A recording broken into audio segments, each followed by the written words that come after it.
تمتعه فيها طويلا برحمتك یا ارحم الراحمین۔ اللہم صلی علی محمد وعلی محمد۔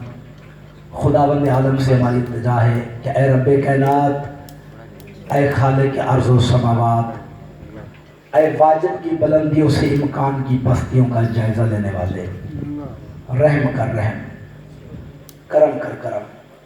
ہم محتاج ہیں تو غنی، تو اعلیٰ ہے ہم دلیم، ہم سائل ہیں تو مسئول، ہم طالب ہیں تو مطلوب، ہم کشکول گدا تو دست عطا، ہم کاسے بکف تو ابر سخا، ہم کشکول گدائی لیے ہوئے تیری مجالس میں بارگاہ بے نیازی میں دعا گو ہیں کہ پروردگار عالم ہماری اس آج کے اس مجلس کو اپنی پاک عبادت میں شمار فرما۔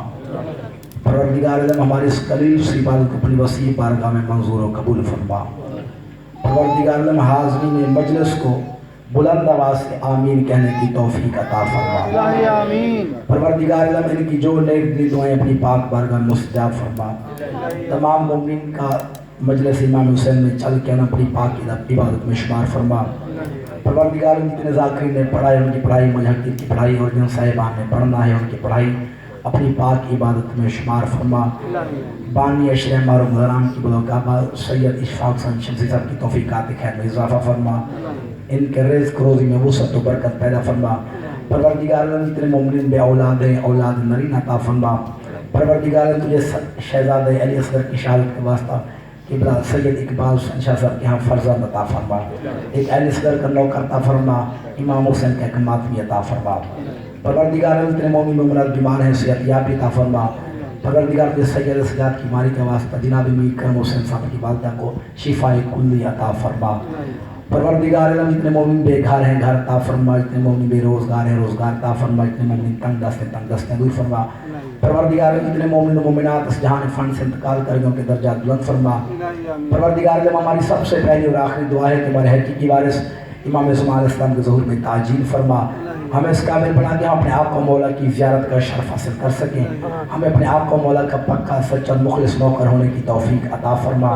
بسم اللہ الرحمن الرحیم۔ یا محمود بحق یا محمد، یا علا بحق یا علی، یا فاطر السماوات بحق یا فاطمۃ الزہرا، یا محسن بحق حسن علیہ السلام، یا قدیم الاحسان بحق حسین علیہ السلام، برحمتک یا ارحم الراحمین۔ اللہم صلی علی محمد وعلی محمد۔ جتنی جلدی آپ چاہتے ہیں کہ دعائیں قبول ہوں اتنی ہی بلند آواز سے صلوات اللہ فرما دیجیے۔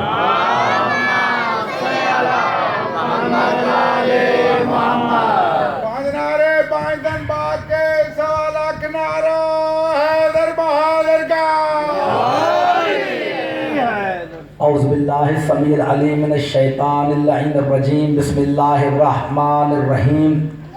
الحمد للہ الذی علا بحولہ ودنا بطولہ مانہ کل غنیمت و فضل و کاشف کل عظیمت و عزل، احمدہ علی عواطف کرمہ و ثوابہ نعمہ و اؤمن بہ اولا بادیا و استہدیہ قریبا ہادیا و استعینہ قادرا قاہرا و اتوکل علیہ کافیا ناصرا۔ الصلاۃ والسلام علی الحسین وعلی رب الحسین وعلی جد الحسین وعلی اب الحسین وعلی ام الحسین وعلی اخیہ الحسین وعلی اولاد الحسین وعلی اصحاب الحسین وعلی شیعۃ الحسین وعلی محب الحسین۔ اما بعد فقد قال اللہ تبارک وتعالی فی کتابہ المجید وخطابہ الحمید وهو اصدق القائلین وقولہ الحق۔ بسم اللہ الرحمن الرحیم۔ قل لا اسألکم علیہ اجرا الا المودۃ فی القربى۔ صلوات بلند آواز سے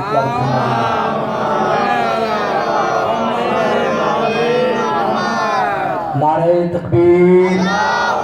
ایسے نہیں جیسے خالق کے حقیقی کا نام بلند آواز سے نعرہ جواب دیں۔ نعرہ تکبیر، نعرہ رسالت، سالت مل کے نعرہ رسالت، نعرہ حیدری، دونوں ہاتھ بلند کر کے نعرہ حیدری، بابا سے بلند صلوات۔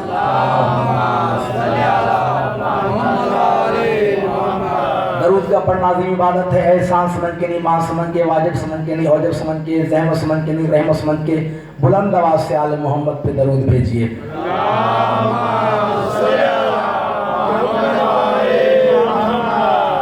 اجازت ہے بزرگوں,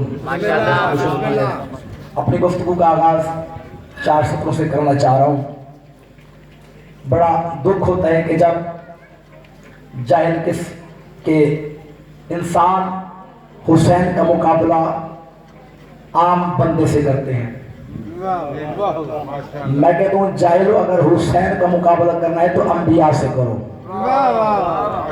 جب انبیاء سے حسین کا مقابلہ کرو گے تو پھر تمہیں حسین انبیاء سے بھی بڑھتا نظر آئے گا. ایک شاعر نے آدم سے حسین کا مقابلہ کیا. وہ لکھتا ہے کہ آدم خدا کا نور نہیں تھا, حسین ہے. تھوڑا تھوڑا میرے ساتھ بولیں گے, مجلس کا ماحول بن جائے گا. فرماتے ہیں آدم خدا کا نور نہیں تھا, حسین ہے. آدم شعاع طور نہیں تھا, حسین ہے. آدم خدا کا نور نہیں تھا, حسین ہے. آدم شعاع طور نہیں تھا, حسین ہے. آدم خطا سے دور نہیں تھا, حسین ہے. آدم خطا سے دور نہیں تھا, حسین ہے. آدم میرا غرور نہیں تھا, حسین ہے. وہ کہتے کہ آدم سخی ہے, صاحب عز و وقار ہے, لیکن حسین دوش نبی کا سوار ہے.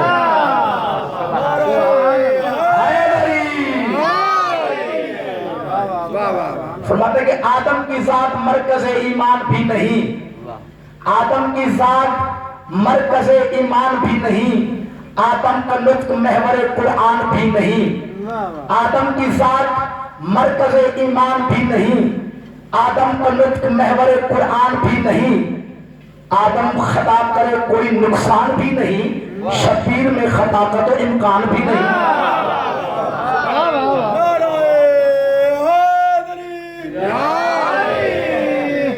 آدم خطا کرے کوئی نقصان بھی نہیں, شبیر میں خطا کا تو امکان بھی نہیں. ہے ادنا سی شان دیکھ شہ مشرقین کی, آدم بہشت میں بھی ہے ریت حسین کی.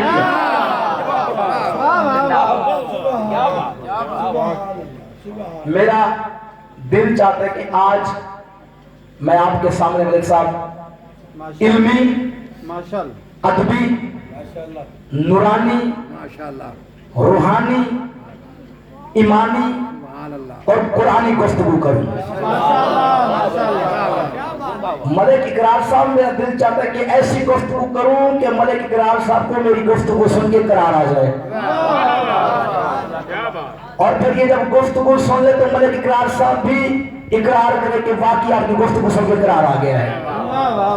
جیسا کہ آپ کے سامنے میں روزانہ قرآن کی آیت پڑھتا ہوں, اللہ تبارک و تعالیٰ اپنی لا رہے ہیں, وہ آیت کتاب میں شاہ فرما رہے ہیں کہ قُلْ لَا أَسْأَلُكُمْ عَلَيْهِ أَجْرًا إِلَّا الْمَوَدَّةَ فِي الْقُرْبَى. اے میرے حبیب, ان سے کہہ دے کہ میں تم سے کچھ نہیں مانگتا, صرف اتنا چاہتا ہوں کہ میری قربہ سے رشتے مودت اصفار کرنا. خداوند عالم نے ہمیں اس گھرانے سے محبت کو حکم دیا ہے, اور جب محبت سمجھ کے ایک نقطے پہ مرکوز ہو جائے تو محبت کے اس مقام کو عشق کہتے ہیں. ایک مرد مومن کے عشق کا نقطہ مرکز اگر کوئی ذات ہے تو وہ ہے آمنہ کا لال. اور اسلام کا نقطہ مرکز بھی اگر کوئی ہستی ہے تو وہ ہے حضور کی ہستی. نعرہ تکبیر, نعرہ رسالت,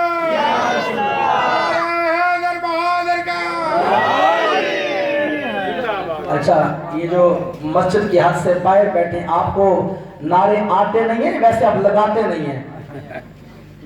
سارے کٹھے ہوئے بیٹھے ہیں, استثناء حاصل ہے انہیں. اچھا, وہ استثناء حاصل ہے, ٹھیک ہے. چلو اللہ کرے ان کو یا نعرے آ جائیں یا وہ نعرے میں شامل ہو جائیں. بہرحال نعرہ تکبیر, نعرہ رسالت, نعرہ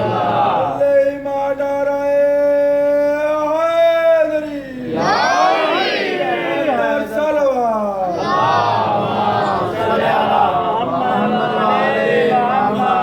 اچھا, اس کی وجہ کیا ہے؟ اس کی وجہ یہ ہے کہ عشق ہوتا ہے ہمیشہ حسن سے، اور حسن کی صرف اور صرف ایک تعریف ہے. ویسے تو شعراء نے حسن کی اپنی اپنی تعریف کی ہے. آپ کسی بھی ماں باپ سے پوچھیں گے جی حسن کی تعریف کیا ہے، اگر اس کا بیٹا تبے سے بھی زیادہ کالا ہوگا نا وہ کہے گا کہ میرا بیٹا حسین ہے، وہ کہے گا میرا بیٹا یوسف ہے. یعنی کہ ہر بندہ اپنے عزیز کو حسین سمجھتا ہے، ہر علاقے کا اپنا اپنا حسن ہوتا ہے. بنگالیوں سے پوچھیں تو وہ اپنی تعریف کریں گے حسن کی، یورپ والوں سے پوچھیں تو وہ اپنی تعریف کریں گے حسن کی. لیکن حسن کی وہ تعریف جو ہمیں اسلام نے بتائی ہے وہ صرف اور صرف ایک ہے کہ حسین کہتے ہیں بالکل بے عیب کو. اب کوئی کسی کے نزدیک جتنا بے عیب ہوگا وہ اس کے نزدیک کتنا ہی حسین ہوگا. اور ہمارے نزدیک حسن کا مرکز وہ ذات ہے کہ اسے خود وہ بے عیب کہہ رہا ہے کہ میرے حبیب تو بے عیب ہے. اب جس کسی کا بھی حضور کی ذات سے تعلق ہے ہمارا بھی اس سے تعلق ہے، اور جس کسی کا حضور کی ذات سے تعلق نہیں ہمارا بھی اس سے کچھ تعلق نہیں. سب سیدھی سی بات ہے کہ یہ ملک ہمیں جان سے کیوں پیارا ہے؟ صرف اس لیے کہ حضور کے صدقے میں بنا ہے، اسے حضور سے نسبت ہے. یہ تمام مسلمان آپس میں بھائی بھائی کیوں کہلاتے ہیں؟ اس لیے کہ انہیں بھی حضور سے نسبت ہے، حضور کی امتی ہیں، اس لیے آپس میں بھائی بھائی ہیں. ہم قرآن مجید کو کیوں چومتے اور آنکھوں سے کیوں لگاتے ہیں؟ اس لیے کہ اسے حضور سے نسبت ہے، یہ حضور ہی پر نازل ہوا. ہم صحابہ کی عزت بھی دل میں اس لیے رکھتے ہیں کہ حضور کے صحابہ ہیں، اور آل پر بھی اس لیے جان دیتے ہیں کہ حضور کی آل ہے، یعنی کہ تعلق رسول سے ہے. اب آخری اور انتہائی بات ہے کہ ہم اللہ کو اللہ بھی اس لیے مانتے ہیں کہ حضور کا اللہ ہے،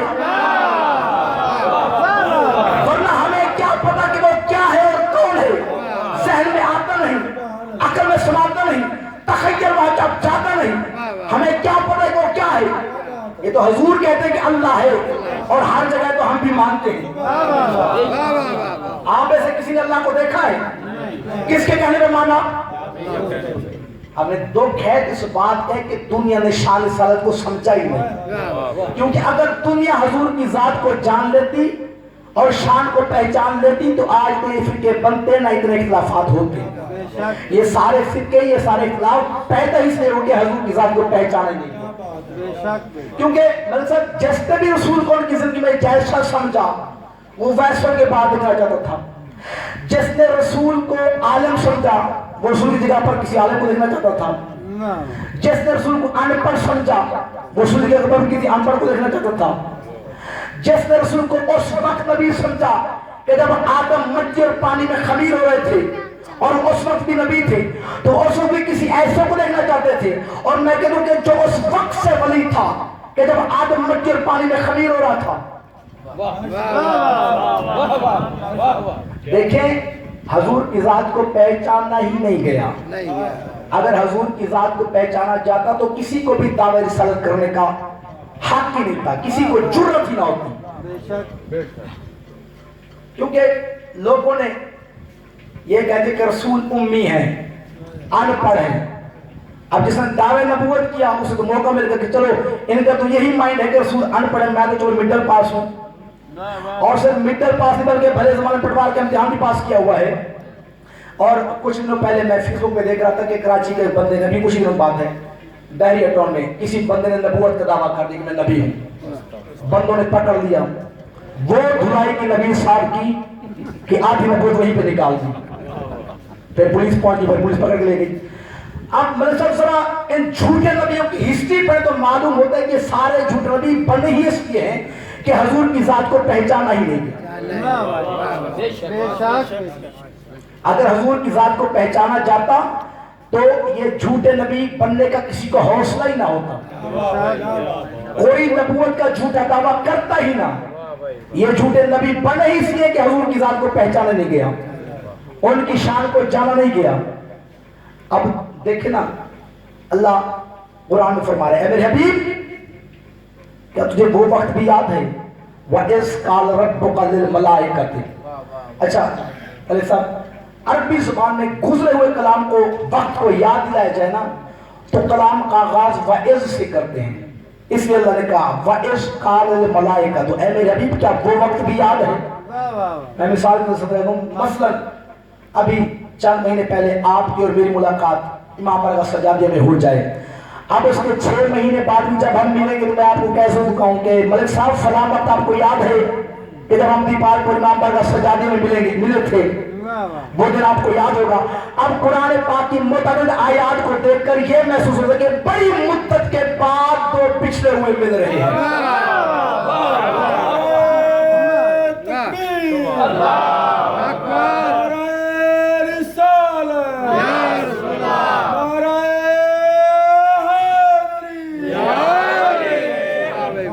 کبھی ارشاد پولیس ریوائنس کالر پروکل الملائکہ تے میرے حبیب کے وقت بھی یاد ہے کہ جب میں نے ملائکہ سے یہ کہا تھا، کبھی کہتے ہیں وَإِذْ أَخَذَ اللَّهُ مِيثَاقَ النَّبِيِّينَ، اے میرے حبیب کے وقت بھی یاد ہے کہ جب میں نے تمام انبیاء کو جمع کر کے اسے عہد لیا تھا۔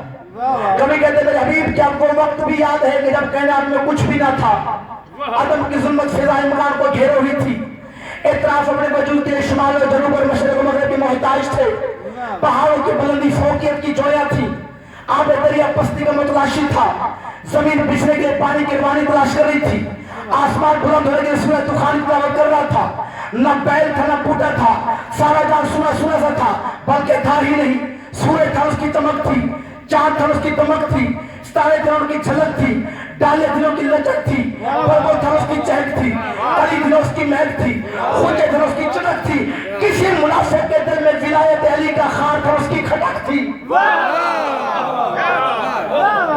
کچھ بھی نہیں تھا میرے حبیب، پوری کائنات میں صرف ایک شمع وحدت چل رہی تھی، بس ایک خالق تھا جو بنا رہا تھا، مخلوقات نوری میں سے وہ محمد تھا جو بن رہا تھا، کوئی ایک لامکان بنا رہا تھا، ایک لامکان بن رہا تھا، ایک لازمان بنا رہا تھا، ایک لازمان بن رہا تھا، ایک لازمان بنا رہا تھا، ایک لازمان بن رہا تھا، ایک بے مثال بنا رہا تھا، ایک بے مثال بن رہا تھا، اور اتنا بے مثال بنایا اس بے مثال نے اس بے مثال کو کہ اس کا سایہ تک رکھ دیا۔ مقصد یہ تھا کہ میرے محبوب کا سایہ بھی اس جیسا نہ ہو جائے، صرف یہ بتانے کے لیے اللہ نے اپنے نبی کا سایہ نہیں بنایا کہ جس کا اپنا سایہ اس جیسا نہیں ہو سکتا، اس کا ہم سایہ اس جیسا کیسے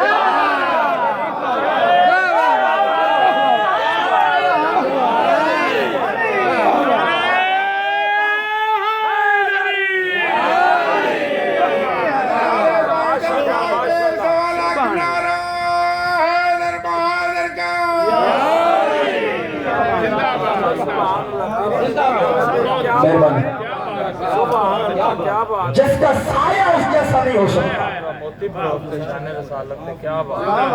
اس کا ہم سایہ اس جیسا کیسے ہو سکتا؟ ذرا کتابیں پڑھ کر دیکھیں آپ حضرات، اس عمر پر تو صحابہ کرام رضوان اللہ علیہ نے بھی بڑی بحث رہی کہ اللہ نے حضور کا سایہ کیوں نہیں بنایا۔ کسی نے کہا جب حضور کے صدقے میں سبھی کچھ ہے، مگر جب ہم نے کلمہ نہیں پڑھا تھا، ہم نے بت پرستیاں بھی کی، صغیر و کبیرہ گناہ بھی کیے، اور خدشہ تھا کہ ہم گناہگاروں قدم حضور کے سائے پر آتے۔ فرمایا اللہ نے اس کے حضور کا سائے بنایا تاکہ کسی صحابی کے قدم، کسی امتی کے قدم حضور کے سائے پر نہ پڑے اور توہین رسالت نہ ہو، اور سایہ ہوتا ہے انسان کی شبیہ، اس لیے بھی اللہ نے سایہ نہیں بنایا تاکہ حضور کا سایہ کوئی حضور کی مثل نہ بن سکے۔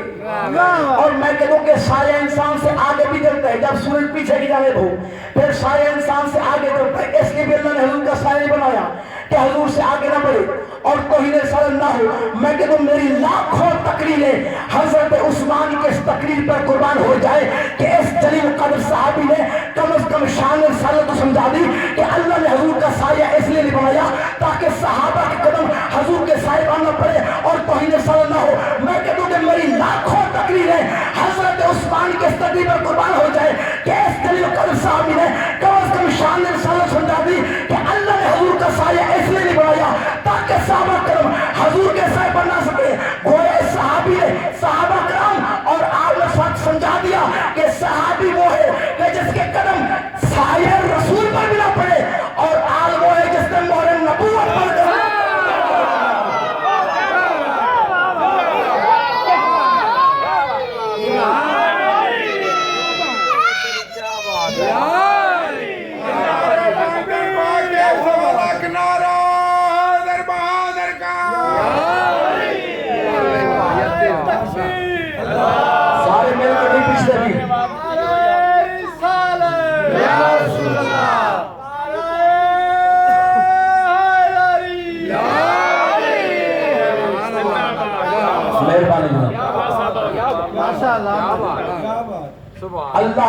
اپنے نبی کا سایہ ہی ختم کر دیا اور فرمایا تبارک الذی احسن الخالقین، کتنا مبارک ہوں میں، احسن الخالقین۔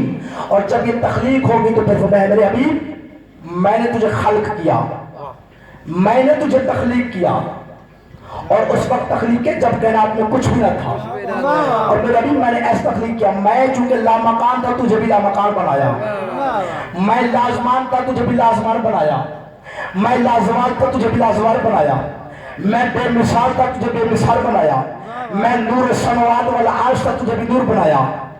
چونکہ میں نے تیرے ذریعے اپنا تعارف کروانا ہے، اس لیے میں تجھے لامکانی بھی دے دی، لازمانی بھی دے دی، بے مثالی بھی دے دی، نورانی بھی دے دی، لیکن میرے حبیب میں لا شریک، تیری لا شریک کی برداشت نہیں کر سکتا، اس لیے کہ لا شریک تو بھی رہا اور میں بھی رہا تو دنیا تجھے دیکھے گی اور مجھے نہیں دیکھے گی، پھر کیسے پتہ چلے گا کہ تو بندہ ہے اور میں اللہ ہوں؟ یہ کہہ کر اللہ نے نور نبی کے دو ٹکڑے کر دیے، آدھے کو نبی بنایا، آدھے کو ولی بنایا، آدھے کو محمد کے اور آدھے کو علی بنایا۔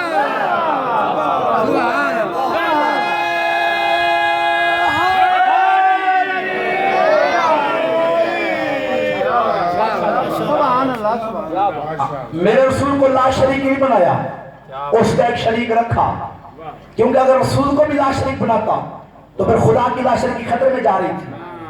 میں مثال دیتا ہوں، اب اشفاق شاہ صاحب میرے پاس آتے ہیں، عامر صاحب کیا آپ نے اللہ کو محبوس میں رکھا ہے؟ میں نے کہا نہیں شاہ صاحب، تو پھر یہ سرکار رسالت ماب کے نور سے علی کو کیوں خلق کیا؟ کیا علی کو الگ نور سے اللہ خلق نہیں کر سکتا تھا؟ میں نے کہا شاہ صاحب کر سکتا تھا، پھر محمد کے نور سے کیوں خلق کیا؟ میں نے کہا شاہ صاحب یہ تو بہت بڑا مسئلہ ہے، تو علماء سوال کرو، اور بات نہیں خلق کریں تو پھر یہ اللہ سوال کرو، اللہ نے خلق کیا، محمد کے نور سے علی کو اللہ نے خلق کیا، میں نے تو نہیں کیا، یہ اللہ سوال کرو۔ اب شاہ صاحب کا غصہ ٹھنڈا نہیں ہو رہا تھا، پھر میرے پاس 3 سیب پڑے ہوئے تھے، میں نے ایک سیب اٹھایا اور شاہ صاحب کو دیا، شاہ صاحب کھائیے، وہ بات کا مسئلہ ہے، پہلے سیب کھائیے۔ سیب انہوں نے کھایا، میں نے کہا شاہ صاحب سیب کیسے ہے؟ اب سیب کھاتے ان کا غصہ بھی ٹھنڈا ہو گیا، کہتے ہیں ماشاءاللہ بڑا میٹھا ہے، بڑا سوادی ہے، بڑا اچھا سیب ہے۔ اس کے بعد دوسرا سیب پڑا تھا، میں نے وہ کاٹ کر مولانا کو دیا، شاہ صاحب کو دیا کہ شاہ صاحب کھائیے، کھایا انہوں نے۔ میں نے کہا شاہ صاحب یہ کیسا ہے؟ کہنے لگے یار عامر بھائی ہے تو یہ بھی میٹھا مگر اتنا نہیں، 19 کا فرق ہے تو یہ بھی میٹھا پر اتنا نہیں، 19 کا فرق ہے۔ اب میرے پاس میرے صاحب آخری سے رہ گیا تھا، وہ میں نے آدھا کاٹ کر شاہ صاحب کو دیا کہ شاہ صاحب کھائیے، کھایا انہوں نے۔ میں نے پوچھا شاہ صاحب یہ کیسے؟ کہنے لگے ہے تو یہ بھی میٹھا ہے، تو یہ بھی بڑا سوادی، بڑا اچھا ہے، بڑا پیارا ہے۔ اس کے بعد دوسرا ٹکڑا دیا، کھائیے، کھائے انہوں نے۔ میں پوچھا شاہ صاحب یہ کیسا ہے؟ کہنے لگے یار عامر کیوں مذاق کرتے ہو، میرے سامنے ایک ہی سیب کے 2 ٹکڑے کیے ہیں، سانس دینے کے جو لوگ ایک ٹکڑے کو ہوگا وہی دوسرے کو ہوگا۔ میں نے کہا شاہ صاحب کوئی 19 کا فرق تو نہیں؟ میں نے کہا شاہ صاحب میں سمجھانا یہ چاہتا ہوں کہ اگر علی کو اللہ الگ نور سے پیدا کر دیتا، مولوی کہتا 19 کا فرق رہ گیا۔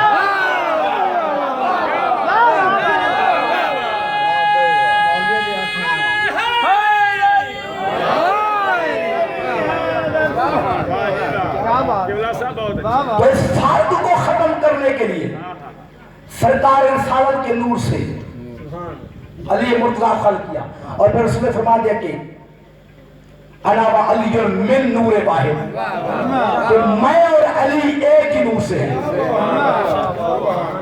خلق فرما کر 1,24,000 انبیاء کے ارواح کو جمع کر کے ان سے یہ عہد لینا شروع کیا کہ میرے حبیبو جب میں تمہیں کتاب اور علم دے کر بھیج دوں گا، ثم جاءکم رسول مصدق لما معکم، تو پھر میرا ایک مصدق حبیب آئے گا اور جو کچھ تم لے کر جاؤ گے رسول اس کی تصدیق کرے گا۔ لا تؤمنن، تم سب کے ساتھ اس پر ایمان لے آنا، اور صرف ایمان لانا کافی نہیں، ولا تنصرنہ، اور اگر اس پر کوئی مصیبت پڑ جائے تو مصیبت میں اس کی مدد بھی کرنا۔ پھر پوچھا اقرار تم، کیا تم سب اس کا اقرار کرتے ہو؟ سب نے کہا قالوا اقررنا، سب نے کہا ہم اقرار کرتے ہیں۔ اللہ نے کہا قال تشہدوا، دیکھو تم سب گواہ ہو، وانا معکم من الشاہدین، اور تمہارے ساتھ ساتھ میں بھی گواہ ہوں گا، لیکن یاد رکھنا کہیں ایسا نہ ہو کہ نبوت لے لو اور پھر اپنے عہد پر قائم نہ رہو، نہ کوئی جائے ایمان لانے، نہ کوئی جائے مدد کرنے۔ یاد رکھنا جو نبی اپنے اس عہد سے پھر جائے گا پھر وہ نبی نہیں رہے گا، فمن تولى بعد ذلك اولئک هم الفاسقون، پھر وہ نبی نہیں رہے گا بلکہ فاسق ہو جائے گا۔ یہ ہے شان رسالت. اللہ تمام انبیاء کو اکٹھا کر کے ان کی روحوں سے اقرار دے رہا ہے کہ جب میں تم نبیوں کو کتاب اور علم دے کر بھیج دوں گا پھر تمہارے بعد میں اپنے حبیب محمد احمد محمود کو بھیجوں گا, وہ تمہاری تصدیق کرے گا, تم اس پر ایمان لے آنا, اس کی اسی کو مدد کرنا. اور اگر یاد رکھیں اگر کسی نبی نے میرے محمد محمود پر ایمان نہ لایا یا ایمان لے آیا اور مصیبت میں مدد نہ کی تو یاد رکھنا وہ نبی نہیں رہے گا بلکہ فاسق رہے گا, فاسق ہو جائے گا. یہ ہے شان رسالت کہ اگر 1,24,000 نبی سرکار رسالت پر ایمان نہ لائے یا ایمان لائے مگر مصیبت میں مدد نہ کرے تو اللہ کہتے ہیں وہ نبی نہیں رہتے. تو جب نبی نہیں رہتے امت کیسے رہ سکتی ہے؟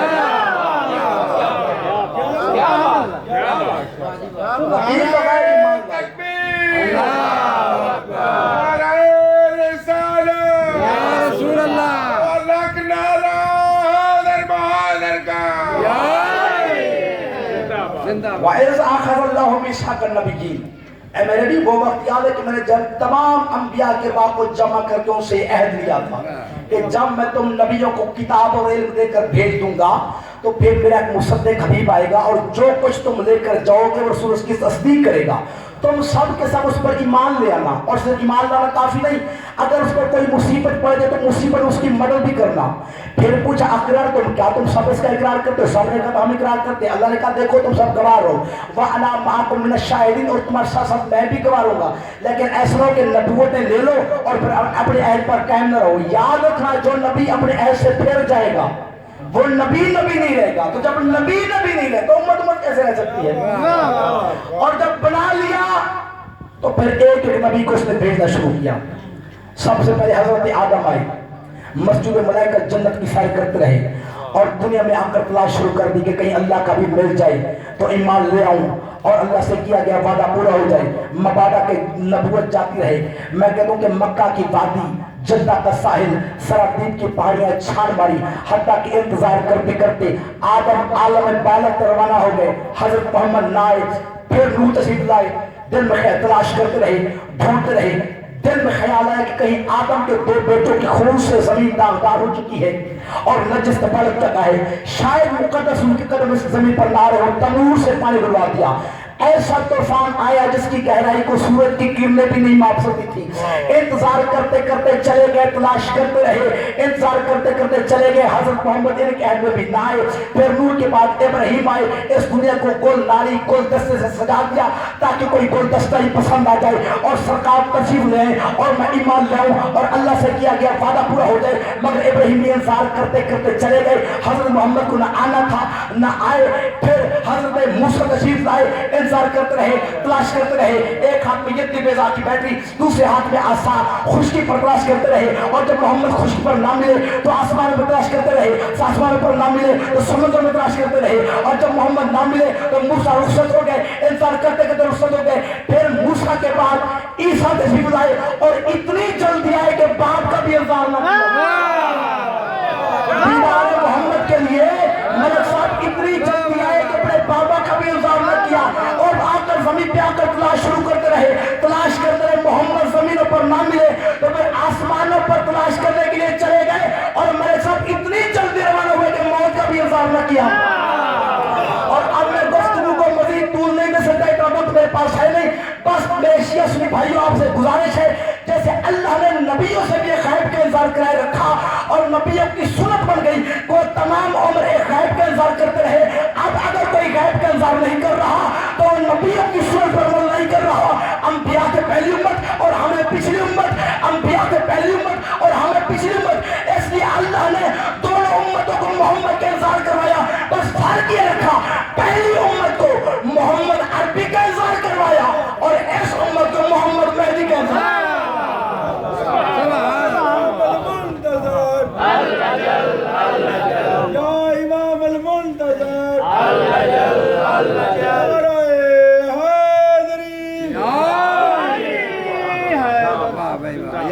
پہلی امت کو محمد عربی کا انتظار کروایا اور اس امت کو محمد مہدی کا انتظار کروایا. اور انشاءاللہ کہ جو انتظار کرنے کا ثواب انبیاء کو ملا تھا وہ ثواب انشاءاللہ ہمیں بھی ملے گا.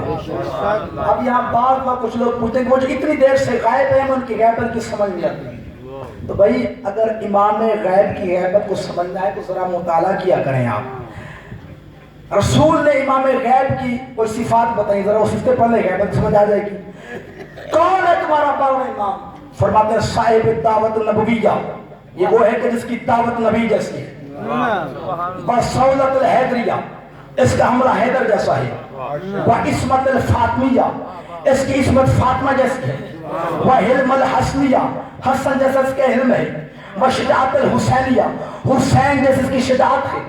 وصبر سجادیہ, سید سجاد جیسا اس کا صبر ہے.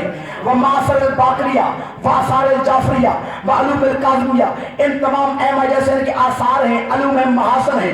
والحجت الرضویہ, امام علی رضا جیسے ان کے دلیلیں ہیں. وجود التقویہ, امام تقی جواد جیسے ان کی تقاوت نقاوت ہے. وطہارت نفسیہ, اور امام حسن عسکری جیسے ان کی حیبت ہے. اور جب خیبر کا لفظ آیا تو ارشاد و والخیبت الہیہ, اللہ جیسی اس کی غیبت ہے.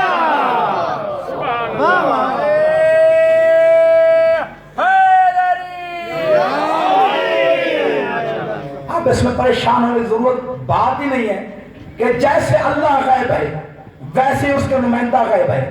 جہاں جہاں وہ غیب ہے وہاں وہاں یہ غیب ہے. اور اب پھر وہ وقت بھی آ گیا کہ جب جس نبی کی خاطر تمام نبیوں سے, تمام انبیاء سے اللہ نے عہد لیا تھا کہ تم میرے حبیب پر ایمان لانا, پھر اسی نبی کو مخاطب کر کہہ رہے کہ یا ایھا الرسول بلغ ما انزل الیک من ربک وان لم تفعل فما بلغت رسالتہ واللہ یعصمک من الناس. اے میرے حبیب میرا وہ پیغام ان لوگوں تک پہنچا دے, اور اگر تو نے یہ کام نہ کیا تو گویا تم نے رسالت کو کوئی کام نہیں انجام دیا. بس مومن حضرات, خدا کا یہ حکم ملنا تھا کہ جب رسالت ماب خدیر کے میدان میں اتر گئے. خدیر کا میدان تھا, ذات حضرت کا فرمان تھا, جبریل درمیان تھا, کوثر کا مالک ساکے کوثر کا بازو پکڑ کے اہل ولا کو ولا کا جام پلا رہا تھا. کوئی اس جام کو مستہ کر پی گیا, کوئی آنکھوں میں آنکھیں ڈال کر پی گیا, کوئی بخیر کی دائیں دے کر پی گیا, کوئی دستے پید بنا کر پی گیا, کوئی سب کو سن کر پھر کو پی گیا.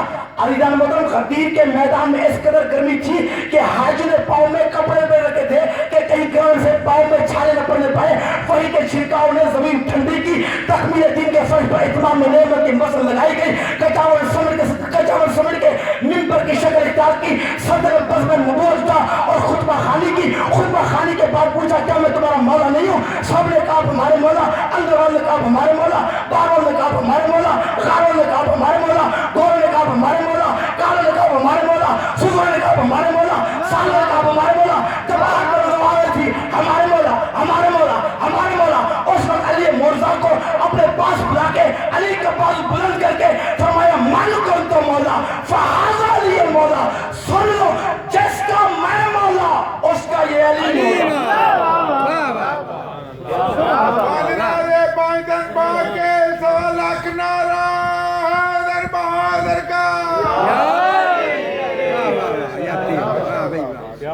صلوات پڑھیں بلند آواز سے.